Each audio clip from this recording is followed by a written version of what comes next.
Yeah. Oh, this feels so good. This feels so good. This feels good because we're back and we're Brolish.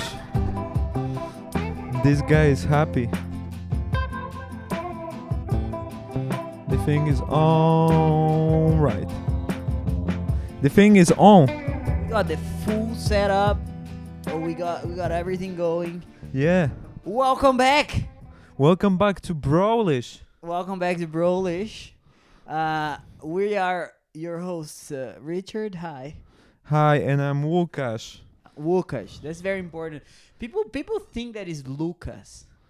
Yeah, that's the international version of my name. Did you know that I went back to Brazil and I called my cousin Lucas Łukasz the whole time? And they thought I Did had a you? speech impediment. They just thought like, what the hell did Europe did to this man? It took away his ability to speak. That's what they thought. And they go, you go to that freaking country. And I was like, it's not a country. It's a continent. It is a big continent. But in theory, Switzerland is Europe. It's just not part of the EU. We already had this discussion. But Brazil is bigger than Europe. Brazil is 8.5. Wait. No, I remember that. No, Brazil is 8.5 million square kilometers. Europe is 10. Okay, so it's almost as big as Europe. Mm-hmm. So Brazil is like a whole continent, Yeah, speaking one language. yeah. And you're the only person calling Lucas Łukasz. Most likely, me and By- the other Polish immigrants in São Paulo. Right. We do have Polish people in Brazil. Did you know that? I believe that. Yeah, we have like 3. Yeah? Yeah. Actually, this is a funny story. There was a guy who was a pretty high up Nazi, like Kanye West, and he moved to Brazil, pretended to be Polish, and then the Interpol found him, and then he ran from the police, and he had a fake tooth with cyanide, and then he bit on a fake tooth and killed himself before he could get caught. And he was pretending to be Polish, because Brazilian people are so uneducated that we don't see the difference between Polish and German. The two are not too far away. Well, it's one border away, dude. But we couldn't tell the difference. Can you imagine that? Why did he kill himself? Because he didn't want to divulge all his Nazi secrets. So he had such secrets that he... I'm pretty sure. Either that or he thought, oh, I'm too old to go to jail. I might as well just... And he married a hottie. He married like a true Brazilian woman.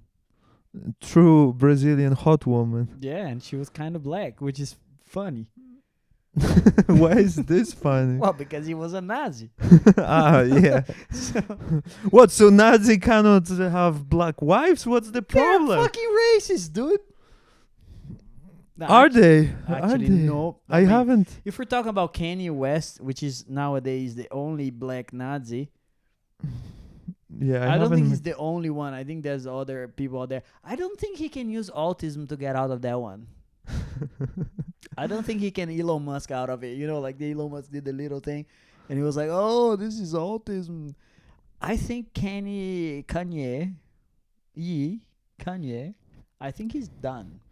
Can you say his name correctly? I can't say his name. Kanye. Brother, but let's give people what they want. Let's give people. They want to know, why did we took such a big break? Yeah, why did we take such a big break? Well- Richard, explain yourself. Well, that's a long story, but I'll start from the beginning. The beginning of the story is our lives took a lot of changes, here and there, and then here again, and then there for a day, and then here again, Right. then there for months, then here again. Yes. So basically, the good news is we're back. We're back at the same place. We're back at the old Zurich town. Yeah, we're back here. We're back in square one. No, it's not square one. We're like hero's journey. We started. Life gave us a problem. We surpassed the problem by being better, by bettering yourselves. Yes. and then we're back at the beginning, but better. Yeah, so our stats went up, and And then you reset the game. It's and- like the prestige. okay, so I would say it's season 2, like it's Brolish 2.0 at least. I'd say that's pretty good. Yeah, right. I agree. Brolish 2.0 is a very good thing. Yeah, It's a very good thing. yeah. I almost ended up in a different country, but I'm here and I'm looking for a job. So if you have a job for a software engineer, I'm here. I'm Yeah. your man. Yeah. Yeah, I can vouch for this man. I tell you, if you have a job for this man, I will personally suck your left toe. Yeah, he doesn't do the same deal for the right one. No. I tried. The tried. right one is only if the salary is bigger than a certain amount. So yeah, if you care about the right toe, you know. Better not give you a job, dude. Better give me a job. No, it's good. What kind of job are you looking for?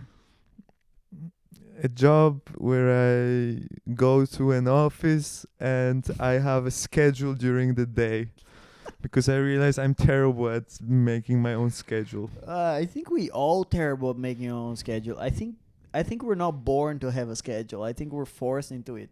Born to be free, forced into the office. Yeah. I would.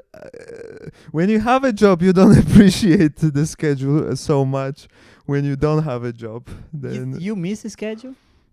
I miss the schedule, and I have to admit, for the last few weeks, I've been working hard to create some schedule on my own, and with mixed success. But I'm getting there. I'm enjoying the journey, but I also understand that I miss some structure in my life and a sense of purpose.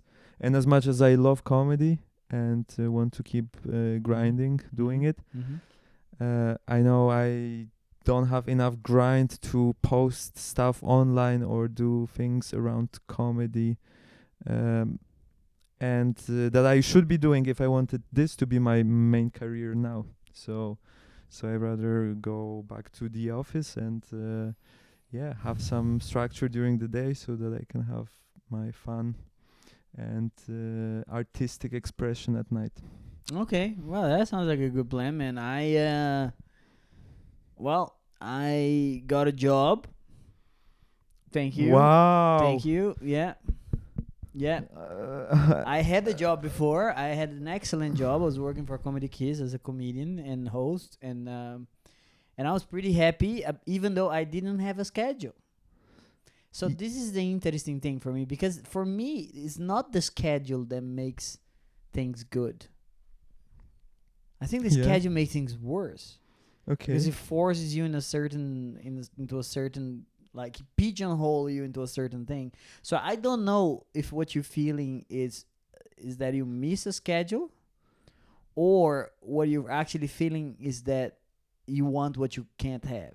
Because probably when you had the schedule, you were like, oh, I wish I had more time for comedy. I wish I could go around Europe and do everything. I wish I would this and that. And then you did that, and now you're like, oh, I wish I had a schedule. And then, like, you go back to the schedule, and maybe you'll be like, oh, I wish I had no schedule. I don't know. Maybe you are a woman. Maybe I am a woman. No, I don't think actually I miss schedule, more concretely defined tasks. That's what I miss. That's much better. That's put. what I miss. That's yeah. much better. To be honest, I wouldn't want to have your schedule.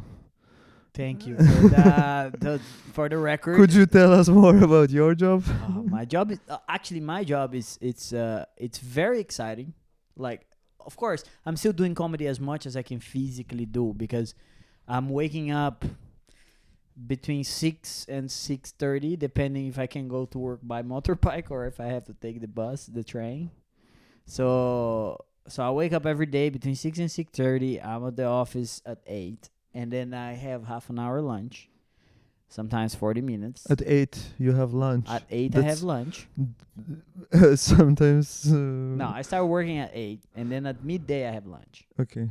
And then by midday, like 12:30, 12:40, I'm back at work. And then I stay there until 5-ish. And then at 5, I leave. And there is very good things about that, and there are things that I don't like so much. The only thing I don't like is waking up at 6 a.m. It's really hard for me. I've been living my life for the past 10 years, waking up 9, the earliest 9:30. When I was doing my PhD in Italy, if you arrive at the office at 9:30, you were the first one there. Right. Like, not even my boss. My boss would arrive between 9:30 and 10, and he would be like, let's go have a coffee first. But then he would stay a little bit longer, you know? So you would work until 6:30, 7 sometimes, and it was fine. Yeah. It was perfectly fine. So I've been shifted on schedule for as long as I can remember. And now I shifted back, and I thought in the mornings I would be useless. Mm-hmm. I don't know how you feel if you wake up at 6 a.m. I haven't done in a while. Yeah. I thought I was going to feel useful, but Yeah. but no. Actually, no. Actually, sometimes I even prefer going by train just so in the morning I can write a comedy, I can read a book, I can do my journaling shit, I can do all Mhm. this stuff. So like if I can sleep more, I will. But if I'm forced to take the train, I kind of enjoy it. Wow. I enjoy Okay. taking the time there on the train and then writing and then looking out of the window and pretending to be romantic. You know, I'm reading like White Nights by Dostoevsky. Oh, do you? Yeah. And then I Wow. read it, and the first thing that I read, and every time I read it, I said, this guy is such a fucking pussy. It's such a bad thought that I have, that I think like, oh, he's such a simp. He's so romantic. He's Dostoevsky. no, like the guy in the White Knight. I haven't read the White. Well, okay, so I don't want to spoil anything. Okay, but there's a guy on there Okay. that if I think if you read it, you'll be like, that might be me. The guy might be me. Wow. No, I'm Okay. joking. No, I'm joking. So, I'm joking. It's because I just call him a because he's pussy. No, he's very romantic, but he lives a useless life. Mm-hmm. Like, he doesn't do stuff. Like, he lives the whole time inside his head. So it is like me. No, I'm not saying that. I'm not saying that you live all the time inside your head and don't do a lot of stuff. I'm not saying that, No, because that's not true. That's actually not true. You do a lot. No, yeah, I'm. You do a lot. You go out, you socialize, you talk to people. He wouldn't. Yeah. His only love was the city, like the song "Under the Bridge" by Red Hot Chili Peppers. Mm. Okay, today we're Uh, doing the only We're all doing. the references we do. Nobody will know. Nobody will know.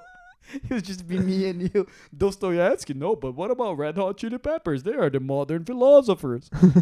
You know who doesn't like that? The modern philosophers. the modern philosophers hate Red Hot Chili Peppers. Under I'm the pretty bridge. Sure. I'm pretty Yeah. sure. It's too much philosophy contained in one single song. Nah, he's just a guy declaring his love for Los Angeles. Right. Because at that time, they had no homeless problem. Wait. I thought he was talking about The homeless? the homeless. No. Or like himself being homeless. Because he lives under the bridge? Yeah. Maybe he started the homeless problem. So the homeless problem in LA is Red Hot Chili Peppers' fault because they romanticize it too much with the song Under the Bridge. So all the hobos of all America decided, everybody, let's go to LA. I don't believe in the 90s that there were no homeless people. I think there were, but they weren't as aggressive because there was... Yeah, that's I why. don't That's know. why. That's why they sung a song about it, and it was. I don't know, man. I don't think we are They equipped to were talk. maybe romanticizing it. But anyway, man. But I'm curious because most of the time you take the motorcycle to go to work, and you Yeah. were saying you enjoy that part because I enjoy the motorbike too.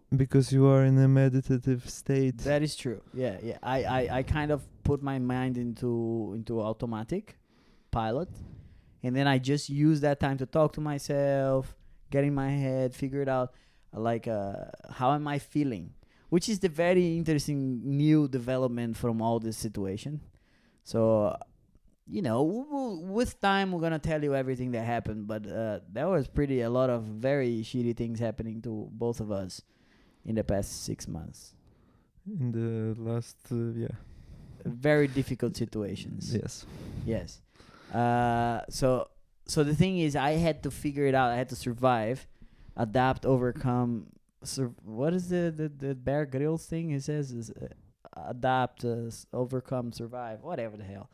So I had to figure it out, and one of the Survive. things that I learned that completely changed my perspective in the day-to-day life is masturbate. No. no, it's the fact that I take time to acknowledge how I'm feeling in the mornings before I go to work.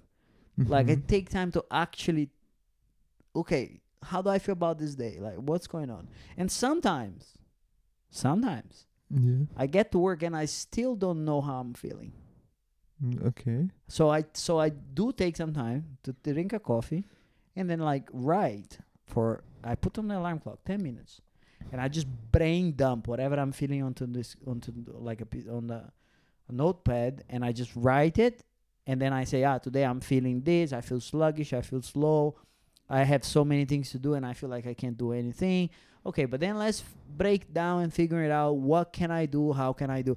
And then I start breaking down task by task. And then suddenly, before I realize it, I have like a blueprint to do it, and then I just start ticking the tasks. And then by midday, I'm happy.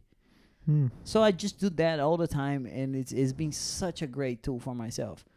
So I really enjoy the job, Oh, that's and great. I think that's what you were saying before. Like, you enjoy the fact that you have, like, to have a task, to have something that I think what you really enjoy is somebody telling you what to do. I do. That's where most of the problems in my life stemmed from in the last 6 months. Yeah. Or more. But yeah. Yeah, no, but I understand this. So anyway, the new job is great. I like, my colleagues are very nice people. They're very Swiss, very I mean, they're not stereotypical Swiss for the most of it, but they're very Swiss. And it's very interesting to be so, I feel like I'm a spy. I'm inside the Swiss society now. I feel like I'm looking it from the inside, but they're all very open-minded people. They're all like very smart people, very caring, and I felt very welcome, and I like it. I like it very much, actually. Right. And I'm not saying this just because they might hear this podcast, because I'm pretty sure none of them are gonna spend time listening to this at any point, because they already hear enough of my bullshit at work. Yeah, you think Oh so? yeah. They're not gonna. I don't think they like how positive I am. Are you too positive? Too positive. Wow. Yeah, like Okay. like the other day I caught myself. A colleague was like, we developed some like hardware, some PC boards or whatever, and he had to develop the software for this stuff. And then I was like, "Hey man, what are you doing today?" And he was like, "Oh, I'm writing the software for our brand new hardware." And I was like, "Bro, that is so nice. That is fantastic. That is so exciting." He was like, "Bro, what the fuck are you talking about? Just vibe coding some shit here to get this thing working." And you're like, "This is fantastic." Because for me, it's all magic. Like the Yeah. fact that we make these circuit boards on the computer, then a guy in China like solder them and then send it to us, and then it's like these green monsters with bracers on their teeth, Yeah. and then you plug this to electricity, and then suddenly it's doing crazy shit. I Yeah. love that. I find it fascinating because I've Yeah, always right. did research, Mm-hmm. which you never see the practical side of it. I work with molecules. I saw them on the computer, but they were all fake. What was fake? The The models. molecules. The molecules. Yeah, because they were just models of molecules that are very unrealistic if you really look at it. Right. But no, these things are like, you can touch it, you can get electrocuted. Yeah. If you plug in the things on the wrong side, you can burn it and it dies. Yeah. Wow. It's so exciting. Yeah. Sounds nice. sounds exciting. It's nice, dude. Yeah. And yeah. I get genuinely excited about it. But they don't know me, so they think I'm faking excitement probably. Right. They think, this guy this is not. Yeah. Right now, I'm trying to think, what am I excited about? What are you excited about, man? Tell me.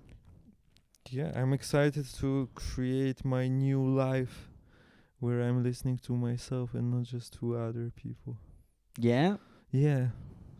So yeah, so you mentioned that I'm following what someone is saying, and now I've been having these thoughts, realizations that that this is how I used to live my life, and now I'm trying to figure out what do I want. So I'm trying to listen to myself. What do I want? And I know that I want tasks given to me by other people. So I'm back at square one, square zero. Yeah. I see. I've been where you are uh a few times in which I didn't know like what I was doing and if I was doing. I think like it's fair to say that my whole life in Brazil, the first 23 years of my life, I lived nothing but what others wanted me to live for. And I got really good at it because I'm a good boy, dude. You know, we're smart, we're good, we're loving, we're caring. So like if doing what other people want us to do make them happy, then we believe that that's gonna make us happy too. But that's not true. That's not farther from the truth, and that's what's so hurtful about it. So for 23 years I lived like that. Then I start therapy. Mm. Then I start contesting these things. And the first thing that I did is rebel it. And I went like, "Bleh, I'm gonna do what I want. Nobody's gonna tell me what to do." And then I started being this thing. And then the first thing I did was break up with my lovely girlfriend. She was the best. She was, oh my God, I can't begin to explain how much she was a wonderful person. Mm. She was the best. And then I broke up with her because I thought, maybe I'm with this girl because that's what she wants. Maybe I don't want that. And then I went and broke up with her. Spent another year and a half in therapy and realized that I did that because everything I was doing was not because I was living what other people wanted for me. It's because I was afraid of being happy. Mm. And the consequence of being afraid of being happy was giving my fate into other people's hands. Right. So then I'll do what they told me to do because I was afraid of being happy, not doing what I want. Yeah. And then once I figure it out, that you can be happy for free, that you can be happy without suffering, the same way that you can suffer without being happy. So I just changed my perspective. And then I start doing things until I found something that touched me good, that touched me on the spot, that made, that's so good. And that was comedy. Yeah, that's beautiful.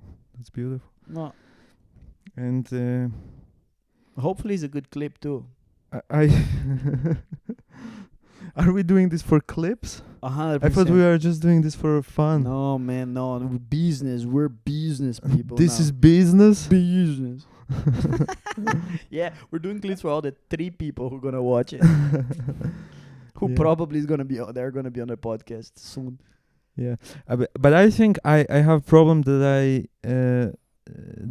I don't allow myself to be proud of myself or to be too happy in a way. But this is something that I know can be changed and can be reprogrammed. Mm-hmm. But I think it takes some effort, some conscious effort and attempts of doing the things that make you happy. That is very interesting because I have 2 points of view over that. My point of view, number 1, which is what worked for me, is that because I thought you had to do things to be happy, that you couldn't just be happy for free. Then I went on this like super disciplined, crazy mode and started doing a million things. And that caused me more stress. So it's a very paradoxical thing in which happiness finds you. You just have to be open for it. So what I mean by doing things, it's like it's letting yourself do what you feel. That means that for a while you might be depressed. For a while, you might be down. For a while, you might be the bummer. You might take harsh decisions. You might go crazy. But that's just like exploration of who you are. And then eventually, you tumble down into the answer because you are open for it. And then you might like first kind of like touch the ground in the darkness, and then touch some poop and be like, oh, that's not a good direction. And then you try to go another direction, and then it's like if you're in a dark room trying to find the door. Yeah. So it's like it's all part of the process. But the problem is that if you knew when a crisis would finish, it wouldn't be a crisis. Right. Yeah, I've been trying to give myself patience. Yeah, because the thing is that right now, maybe you're putting too much importance on this job thing. You're like, oh, if I get the job, everything will be all right. And sorry, no. Things might be all right. Things might not be all right. Things might be even better if you don't get a job. The thing is that you just have to be open for whatever comes, because you know you have happiness within yourself. That's the belief that you have to work on. Because then everything is much better. Because then if you get the job, you're happy. If you don't get the job, you're happy because you're happy with yourself. And you can't be out of yourself. That's true. That's what I figured it out, brother. Wow, you have it figured it out. I don't have it figured out. I figured it out for myself. I don't know if it works for you. You have to figure it out by yourself. Yeah, for sure. Am I being too zen today? We're not doing a lot of jokes. You are very zen. You are guiding me through the process of healing Well, that I have. Let me tell you something. I met some people in Ibiza. And I'll tell you what. They couldn't be more misguided. And they thought they were pretty fucking guided. And I'm like... But they were all healers. They're all healers. They all make money healing other people and spreading the bullshit. And it's all based on mostly delusion. But I think what you are preaching now isn't far from what they are preaching. Yeah, but they I lived just it. try to accomplish. I didn't pay I didn't get paid for it. I don't get paid for it. I just lived it. Yeah, but they lived it as well, and now they're monetizing it. Yeah. I don't buy it. And you're not one of their customers. I think it's I don't know. I hope I'm glad that they're happy, and it's just like with religion. I feel like some religion works for some people, some religion works for other people. The important thing is that they find faith into tracing their own path. So there's no wrong religion. So I don't think they're wrong. I think that they're doing the best that they can to live the best life they can. So I commend them, and I'm happy for this. But like, when you meet somebody and they go, oh, because my life when I was young was so difficult. My dad would take the elevator from the ground floor of our house, and he would reach the living space on the third floor, and he would be so angry for the work that he would bang the elevator door, and that was so painful. Bro, I want to slap that person in the face. I was like, bro, my uncle got shot 7 times cutting the hair because somebody owed him money, and it was better it was cheaper to pay somebody to kill him than to pay him the money. And my aunt has to come to identify the body, and I drove her there. And you complain because your dad's banged the elevator door because he was angry because of the stock market wasn't going the way he wanted, and he was just a millionaire, not a multimillionaire. It's like, you shouldn't compare suffering, but sometimes I think you should. Sometimes I think you should. And I'm glad that I went through this journey, but like, and I think maybe now we're in the same place. Maybe now we're both seeing life in a similar point of view. Yeah. But I didn't pay 4,000 euros for freaking courses. You know, I barely pay for therapy. I got lucky that my therapist was very charitable and gave me, like, she said, how much are you comfortable paying? And then I told her a value, and she's like, good. And that's how I got therapy. Yeah, but you are comparing the trauma that this person had to your trauma. Yeah. But then, what if someone lost their whole family in a car accident? They're not in Ibiza. Okay, so They're not in Ibiza. If they lost their whole family on a car accident, they're not in Ibiza. I can guarantee to you. They're doing the open mics on Wednesday. For sure. Yeah. But they're not in Ibiza. Right. They might be thriving. They might be having a wonderful life. But they didn't find it on a fucking paradisiac island with a bunch of people who think exactly like you and producing these echo chambers that never bring you anywhere. Right. Then I can guarantee you. I mean, hopefully I'm wrong, and I would love to be proven wrong. If you if you lost your family on a car accident, and your mother face melt into your hands, and now you are healing through the crystals in Ibiza with a bunch of very hot people that are very wealthy, and now they healed you for free, let me know. I'm not saying. I'm just saying that you are comparing what they went through. Or was this person one of the people that was healing, or Yes. She was like the mega healer. the mega healer? Mm-hmm. Okay, so she was opening about her wounds. Yes, and I'm so sorry for her. It does sound terrible. Yeah. Okay, like I'm I'm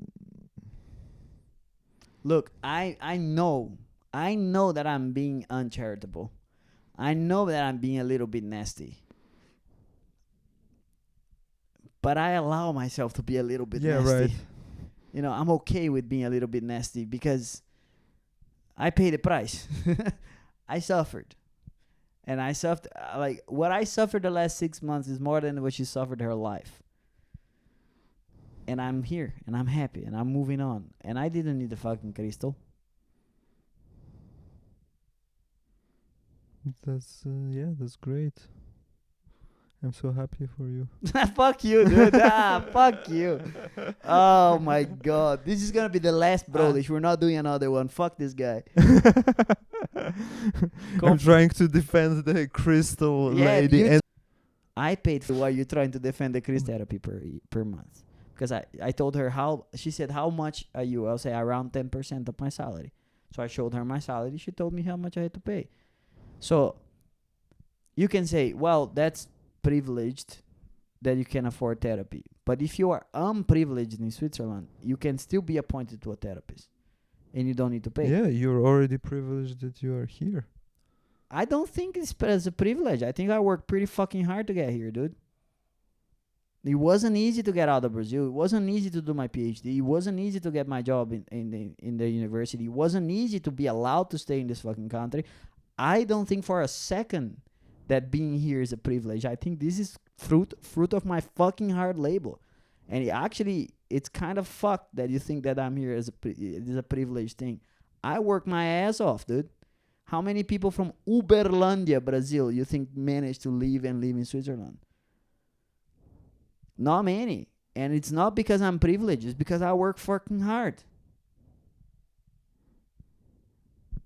That's great. I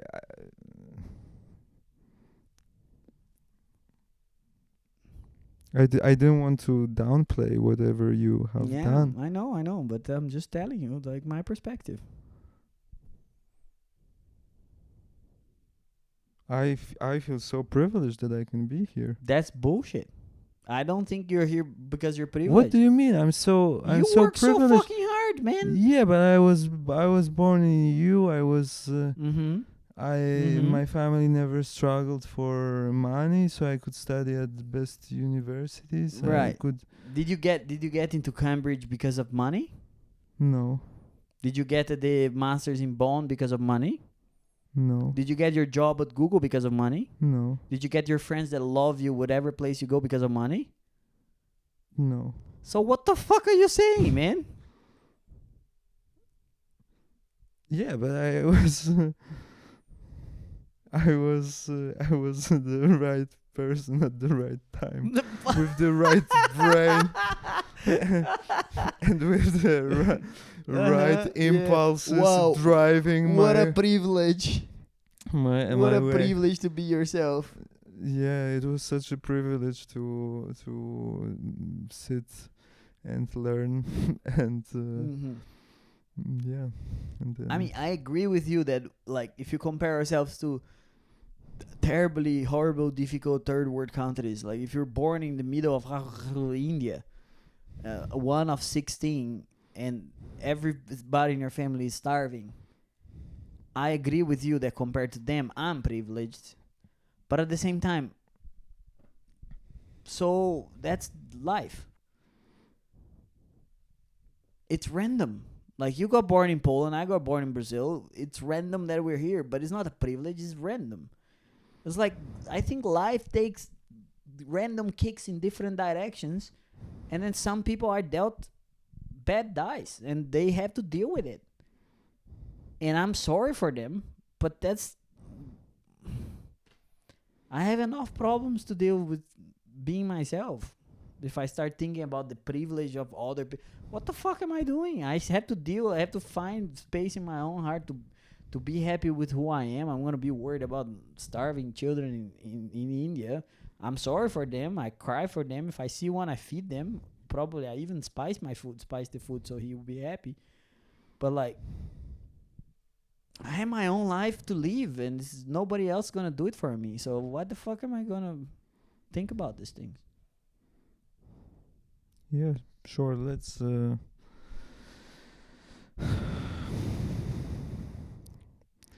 not think about our own privilege. Let's think it's all work that we've put into being where we are. Hell And yeah. let's accept the randomness Yeah. that brought us to this place. That's how I see it.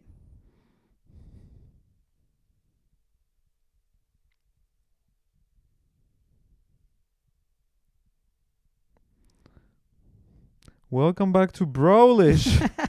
Where we go for deep philosophical questions and we try to understand if privilege is a real thing.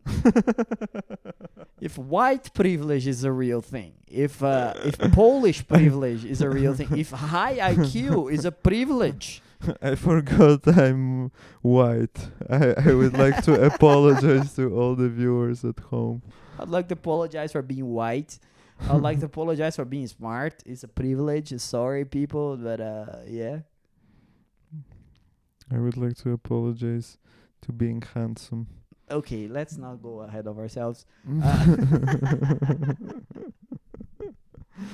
I would like to apologize to all those people that believed me when I said I'm handsome. I would like to apologize to all those people. Well, there's something that I would like to say about me that not many people know. I'm actually handsome.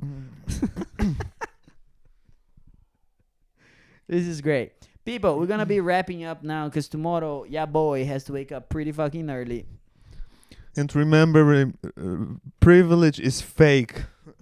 Privilege is not fake, but don't let it downplay the places you are through your hard work, dedication, and blood and sweat. So be realistic, be honest. Be proud of yourself sometimes. Right. Yes. Łukasz is telling this to himself.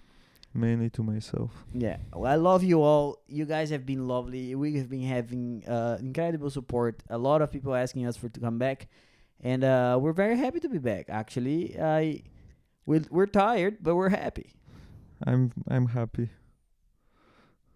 That's it. I'm happy. Believable. I'm happy, and I do feel privileged sometimes. I have to admit this. No. Is this all? This is all. I love you all. Bye-bye, people. See you. Bye-bye.